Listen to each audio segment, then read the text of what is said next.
বিয়ের আগে যেসব আফারা রান্নার রও জানতা না, বাঙাল ভাষায় বলতে গেলে রান্ধার মুরদও যাদের ছিল না, যাদের একমাত্র ভরসা ছিল ইউটিউব, আর এই ইউটিউবের আদলে স্বামীকে রাইন্দে খাওয়াইয়ে কিভাবে খুশি করা যায় তা নিয়েই আজকের তালবরা। হ্যালো এভরিওয়ান, কি অবস্থা সবার? আমি ভালো আছি। আজাইডা ফেসাল না পাইরে চলো তোমাদের আজকে তাল বড়া বানানো শিখাই। প্রথমে হচ্ছে তোমাকে একটা গোল ডালের চামচ খুঁজতে হবে, ওইটা ভরে ভরে 2 চামচ 4 চামচ যা লাগে তাল দিয়ে দিবা। তাল দেওয়া শেষ হলে একটা ভাজির চামচ আইনে কয়েক চামচ নারকেল দিয়ে দিবা।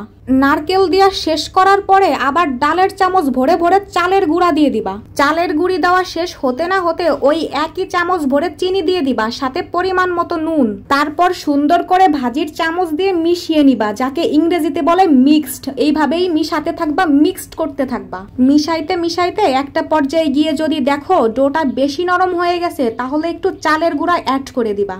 এইভাবেই চামচ ঘুরাইতে ঘুরাইতে একটা সময় পর গিয়ে ডোটা তাল বড়া বানানোর জন্য পারফেক্ট হয়ে যাবে। সব থেকে বড় কথা, যতক্ষণ পর্যন্ত ডোটা পারফেক্ট না হবে ততক্ষণ পর্যন্ত তুমি চামচ দিয়ে ঘুরাইতেই থাকবা, কারণ ওই সময় তোমার ওইটাই একমাত্র কাজ। যাই হোক, ডোটা হয়ে যাবার পর ওইটা আবার 20 মিনিটের জন্য রেস্টে রাখবা, বিশেষ করে চিনিটা যাতে আস্ত না থাকে এই জন্যই। এরপর একটা প্যান বা কড়াই যা মন চাই নিতে পারো, আর তাতে গপ গপ করে তেল ঢেলে দিবা। তারপর তেল গরম হয়ে গেলে বিভিন্ন শেপে তাল বড়াগুলো তেলের মধ্যে দিতে থাকবা। লম্বা, গোল, চ্যাপ্টা, স্ট্রাঙ্গেল, স্কোয়ার, যে কোনো শেপে তুমি এই বড়া বানাইতে পারো, কোনো ব্যাপার না।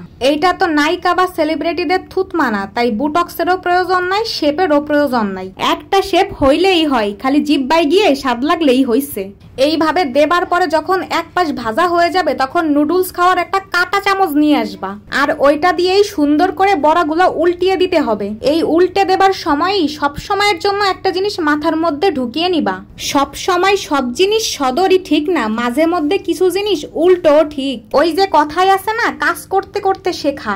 এইখান থেকে তুমি আবার একটা উচিত কথাও শিখতে পারো। অনেক সময় অনেকে কাজের ক্ষেত্রে তোমাকে বলে না, তুমি নাকি ভাজা মাছ উল্টাই খাইতে জানো না, তখন তুমি এই উচিত কথাটা বলবা, তুমি শুধু ভাজা মাছ না, ভাজা বড়াও উল্টাই খাইতে জানো। যাই হোক, এইভাবে সুন্দর করে 2 পাশ লাল লাল করে ভেজে নিতে হবে। এই সময় তুমি চাইলেই মনে করতে পারো এই লাল লাল করে তুমি তাল বড়া ভাজতেছো না, ভাজতেছো তুমি তোমার শত্রুকে। এইভাবেই ডো যতক্ষণ থাকবে ততক্ষণ প্যানে দিবা, উল্টাই পাল্টাই ভাজবা, লাল করে উঠাই নিবা। এই ভাজার সময় যেমন তুমি শত্রুকে ভাজার কথা ভাবতে পারো, তেমনি তুমি সমালোচকদেরও ভাজার কথা ভাবতে পারো। পাশাপাশি যে তোমার সাথে উপর দিয়ে মিষ্টি মিষ্টি কথা বলে ভোলানোর চেষ্টা করে এবং তল দিয়ে ক্ষতি করে, তাকেও ভাজার কথা ভাবতে পারো। মোট কথা, প্রত্যেকটা আকাইম্মা বিটাবিটিরে ভাজার কথা তুমি এই সময় ভাবতে পারো। শুধু তো এক তাল বড়া ভাজলেই হবে না, একের মধ্যে অধিক কাজ জানতে হবে, সেটা বাস্তবে হোক বা ভাবনায়। এইভাবেই চিন্তা ভাবনা করতে হবে, পাশাপাশি তাল বড়াগুলাও ভাজতে হবে। এইভাবে যেমন কাজের আনন্দও পাচ্ছেন, তেমনি বড়াগুলাও ভাজা শেষ। ব্যাপারটা সুন্দর না?